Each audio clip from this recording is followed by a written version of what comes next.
नमस्कार, आप देख रहे हैं हमारा खास कार्यक्रम देश की बात। आज बात करते हैं कि देश 1947 में आज़ाद हुआ और आज 2026 है। देश में जातियों के आधार पर आरक्षण, जाति धर्म के राजनीति, इससे आम जनता के बीच में जो तालमेल का गैप आ रहा है, ये तालमेल बिगड़ रहा है। इसके लिए एक सख्त कानून व्यवस्था होनी चाहिए। हमारा उद्देश्य हम इस देश को बेहतर बनाएं, क्योंकि एक समय जब हम पढ़ते थे तो इस भारत को सोने की चिड़िया संज्ञान दी जाती, और आज आप देख सकते हैं कि भारत से ज़्यादा जनसंख्या चाइना की है और चाइना हमसे आगे है। जबकि भारत एक कृषि प्रधान देश था। भारत स्वतंत्र जब हुआ था उस टाइम जो अमेरिका डॉलर आज जो तेजी से बढ़ा है, रुपया और डॉलर में कोई अंतर नहीं था। इस बात से अंदाजा लगाया जा सकता है। लेकिन ये राजनीतिक समीकरण ऐसे बदले कि इन राजनीतिक लोगों ने आम जनमानस की कभी परवाह नहीं की, और जो कानून व्यवस्था होनी चाहिए थी वो अंग्रेजों के अनुसार आज भी आप देख सकते हैं कि बहुत सारे झूठी एफआईआर हो जाती है, किसी की भूमि अधिग्रहण, भूमि कब्जा हो जाता है, फ्रॉड रजिस्ट्री हो जाती है, एक ही भूमि की कई रजिस्ट्रियां हो जाती है। ये धोखाधड़ी, ठगी, ये भारत की कमजोर कानून व्यवस्था की वजह से है। इसलिए सरकार कोई भी रहे, यानी कि भारतीय जनता पार्टी हो, आम आदमी हो या आपका कांग्रेस पार्टी हो, कोई भी हो, सवाल यह है कि घोटाला भी हर आदमी जानता है कि अमुक सरकार ने घोटाला किया, अमुक नेता ने घोटाला किया है। लेकिन यदि भारत का कानून व्यवस्था यदि सख्त नहीं होगा तो ऐसा ही चलता रहेगा। तो 8 मार्च 2026 को अश्विनी उपाध्याय जी, जो कि सुप्रीम कोर्ट में पीएल कई बार फाइल कर चुके हैं, और इस कि देश जो है एक शिक्षा देश के अंदर होनी चाहिए और एक कानून व्यवस्था होनी चाहिए। यानी कोई नेता है या अधिकारी अगर कोई भ्रष्टाचार से युक्त पाया जाता है तो त्वरित कार्रवाई होनी चाहिए। इससे हमारे जो सख्त कानून व्यवस्था रहेगी तो जाति धर्म की राजनीति देश में नहीं चलेगी। आरक्षण की जहां तक बात है, ऐसे जो कमजोर वर्ग वाले लोग हैं, किसी भी जाति धर्म कमजोर, आर्थिक तौर पे कमजोर है, उनको शिक्षा, स्वास्थ्य, भरण पोषण में सरकार के द्वारा निःशुल्क व्यवस्थाएं होनी चाहिए। लेकिन जहां तक नौकरी का सवाल है तो जिस व्यक्ति के ऊपर जो टैलेंट है, उस टैलेंट के आधार पे वो अपना करियर का चुनाव करे। यानी कि देश में ऐसी शिक्षा व्यवस्था हो, बेसिक शिक्षा अनिवार्य, और उसके बाद रोजगार पूरक शिक्षा, यानी कि रोजगार युक्त शिक्षा। आप समझ सकते हो, यदि शिक्षा इस प्रकार की रहेगी तो हमारे यहाँ से क्राइम हटेगा, लोग आत्मनिर्भर यानी खुद का व्यवसाय भी करने लगेंगे। एग्जाम्पल कि 8वीं तक किसी ने पढ़ाई की और उसको कृषि में रुचि है तो कृषि के क्षेत्र में वो जो मास्टरी करेगा।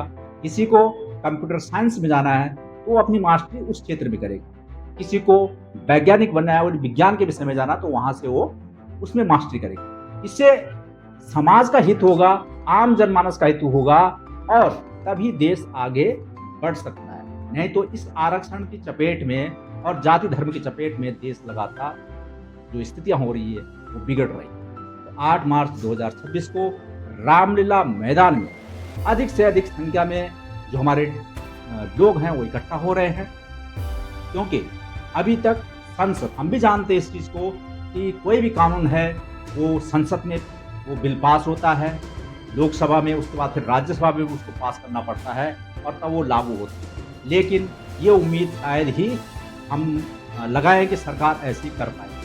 यदि पक्ष हो या विपक्ष हो, अगर आम आदमी की भलाई के लिए या आम आदमी की बेहतरी के लिए अगर कानून व्यवस्था बनाना पड़ता एक कानून, तो ये कब का बन चुका होता। लेकिन जो राजनीतिक लोग हैं, ये BMW और बड़े बड़े उद्योगपति लोग हैं, चाहे वो किसी भी समूह के हैं, जो आरक्षित सीट की बात करते हैं, आरक्षण की बात करते हैं, वो खुद उनकी स्थिति देखिए आप, तो कहीं ना कहीं उनके पास अथाह प्रॉपर्टी होती है। जो इस प्रकार के राजनीतिक लोग हैं, फंसता कौन है? आम आदमी। तो इसलिए आम जनमानस से हमारा एक विचारणीय प्रश्न है कि आप समझ सकते हो अगर देश के अंदर एक कानून व्यवस्था होगी तो जो फ्रॉड लोग हैं, जो भ्रष्टाचार वाले लोग हैं, ये सब के सब जेल में नपेंगे। दूसरा हमारा ये भी एक प्रश्न है कि राजनीति में आने वाले लोग, यानी वो कोई भी व्यक्ति है, विधायक है या आपका सांसद है, तो इनकी पेंशन, इनको इतनी सुविधाएं दी जाती हैं। जब ये देश के आम आदमी के सेवा के लिए आते हैं तो किस बात की इनको पेंशन दी जाती है? तो बहुत सारे प्रश्न ऐसे हैं जो धीरे धीरे के खुलेंगे, लेकिन सर्वप्रथम कानून व्यवस्था को मजबूत करना बहुत जरूरी है। नहीं तो आम जनमानस सिर्फ वोट पे ही बटन, मतलब एक इशारा होता है, एक पक्ष होता है और हम लगातार वोट में देख रहे हैं एक गांव का प्रधान या पार्षद। आज का समय ऐसा है जिसमें चुनाव में बहुत सारा धन का व्यय करना पड़ता है। तो कारण भी जब देश की सरकार, यदि 543 संसद भवन के सांसद हम जो यहाँ से अपने वोट के द्वारा वहाँ भेजते हैं, लेकिन वहाँ हमारी सुनवाई नहीं होती है, तो रीजन्स और कारण आप समझ सकते हो कि 1.5 अरब जनसंख्या का भविष्य तय करने वाले सिर्फ 543 लोग हैं। इसमें पक्ष भी है और विपक्ष भी है। ये सब के सब अगर करना चाहते तो कर सकते थे, लेकिन ये वहाँ लड़ाई झगड़ा करेंगे, देश आम आदमी की बात नहीं करेंगे। इसलिए हम मजबूर होकर के 8 मार्च 2026 को अश्वनी उपाध्याय जी जो सुप्रीम कोर्ट में लगातार केस फाइल कर रहे हैं, पूरा समर्थन के साथ हम लोग, हमारी जो टीम है वो रामलीला मैदान में उपस्थित हो रही है। आइए इस मिशन को कामयाब बनाएं। और मेरे साथ आज जुड़े हैं मिशन संस्कृति के श्री सुनील बखुंडी जी, अपने विचार वो भी रखते हैं। जी धन्यवाद। अपने विचारों से समाज के अंदर एक उत्साह और क्रांति लाने का मादा रखने वाले हमारे तमाम ऐसे लोग हैं जो निरंतर अपना समय, अपनी क्षमताएं, अपने संसाधन को लगा करके इस पूरे देश को सही दिशा में ले जाने का लगातार भगीरथ प्रयत्न कर रहे हैं। मैं उनको साधुवाद प्रेषित करता हूं। मित्रों, देश की विकास की दिशा जितनी महत्वपूर्ण है, मैं मानता हूं कि उससे अधिक महत्वपूर्ण है देश की सुरक्षा। हमारे देश में विकास का एक बहुत बड़ा जो इस्टेब्लिशमेंट है वो हमारे महान पुरखों ने विगत समय में स्थापित किया था। वर्तमान समय में हमें चाहे वास्तुकला हो, वैज्ञानिक शोध हो या फिर सामाजिक आर्थिक संरचनाएं, विश्व का सर्वश्रेष्ठ मॉडल हमारे देश में उपलब्ध है। लेकिन समय के साथ साथ कुछ हमारे ही सिस्टम के अंदर में कमियां आती गई और उन कमियों का लाभ उठा करके किस तरह से बाहरी तत्वों ने उसका जम करके लाभ उठाया और पूरे भारत देश को बहुत नुकसान पहुंचाया है, ये सब हम सबके सामने है। आज का दौर एक नव उत्थान का दौर है, लेकिन दूसरी तरफ देखने में ये आ रहा है कि हमारी जो उच्च परंपराएं थी, जो हमारे महान नीति निर्देशों के द्वारा निरूपित और संचालित की गई देश समाज के संचालन के लिए नीतियां रीतियां थी, वो आज के समय में शिथिल हो गई हैं। परिणाम स्वरूप देश के अंदर में एक बहुत बड़ा उथल पुथल का माहौल हर किसी को लगता होगा। तो ऐसे में पूरे देश के अंदर में एक व्यवस्था संबंधी आमूलचूल परिवर्तन की आवश्यकता है। मैं उदाहरण के तौर पर एक बात कहना चाहूंगा। मित्रों, हर कोई व्यक्ति चाहता है कि मुझे अच्छा, सर्वश्रेष्ठ ताना बाना किसी भी रूप से, चाहे सामाजिक हो, आर्थिक हो, राजनीतिक हो, धार्मिक हो, मुझे श्रेष्ठ व्यवस्था मिले। उदाहरण के लिए अगर एक छोटा बच्चा, नव शिशु वो जन्म लेता है तो उसके लिए एक सुरक्षित और संस्कारी वातावरण, उसकी शिक्षा दीक्षा का प्रबंध वो बहुत बेहतरीन होना चाहिए। उच्च जीवन मूल्यों और आदर्शों को उसके जीवन में इनकलकेट करने वाले गुरुजनों, शिक्षकों की देखरेख में होना चाहिए, जिससे कि वो देश का एक मजबूत नागरिक बने। हमारे जीवन में ब्रह्मचर्य आश्रम 25 साल की आयु तक हम लोग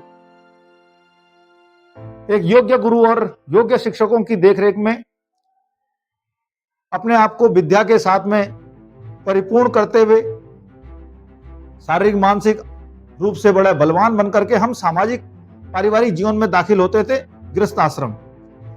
तो एक बहुत सुंदर व्यवस्था, लेकिन देश में बहुत ही एक संकुचित विचारधारा, जिसे आप आरक्षण के नाम से जानते हैं, उस आरक्षण ने किस प्रकार से योग्यता को पीछे छोड़ते हुए सर्वश्रेष्ठ को बांध करके, जिस तरह से हम एक कहावत कहते हैं कि घोड़े के पांव बांध करके गधे को रेस में जिताने का जो काम हमारे देश के अंदर आरक्षण के नाम पर किया जा रहा है, वो मित्रों न केवल वो देश को पीछे धकेल रहा है, देश की जो एक बहुत बड़ी आध्यात्मिक, धार्मिक, राजनीतिक, आर्थिक शक्ति के रूप में भारत को जाना जाता है, विश्वगुरु के रूप में भारत को जाना जाता है, वो छवि धीरे धीरे क्षीण होती जा रही है। क्योंकि हम लोगों ने जो श्रेष्ठता है, जो उच्च जीवन मूल्यों के, नैतिक मूल्यों का चरित्र वाला एक नेतृत्व है, उसको हम पीछे धकेल रहे हैं और ये आरक्षण के नाम पर अब तक चला आ रहा है। इससे वास्तव में आप किसी वर्ग विशेष का, किसी कमजोर वर्ग का संरक्षण नहीं कर रहे हैं, आप अपनी व्यवस्था को कमजोर कर रहे हैं, ऐसा मुझे लगता है। मित्रों, आरक्षण संरक्षण अवश्य होना चाहिए, मगर समाज के उस वर्ग का होना चाहिए जो वास्तव में